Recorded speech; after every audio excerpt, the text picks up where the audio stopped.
નમસ્કાર મિત્રો, ગણેશ ચતુર્થીની ખૂબ ખૂબ શુભકામના. અને હું એક ગુજરાતી છું, એટલે આજનો મારો પહેલો વોઇસ ઓવર વાળો વિડીયો હું ગુજરાતીમાં જ આપી રહી છું. તો આશા છે કે તમને ગમશે. મલાઈ મોદક બનાવવા માટે 250 ગ્રામ પનીર લો. પનીરને છીણી અને એને સરસ રીતે એક મોટા વાસણમાં ગેસ પર ગરમ કરવા મૂકો. હવે તેમાં 1 વાટકી દૂધનો પાવડર અને 2 વાટકી દૂધ ઉમેરી સરસ રીતે હલાવતા જાઓ.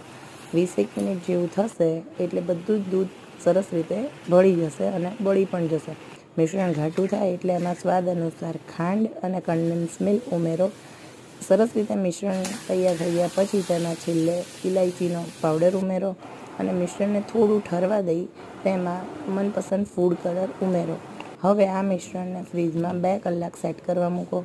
મિશ્રણ સેટ થઈ ગયા પછી તમે એને મોદક મોલ્ડમાં લઈ અને સરસ મજાના મોદક બનાવો. તો તૈયાર છે મલાઈ મોદક.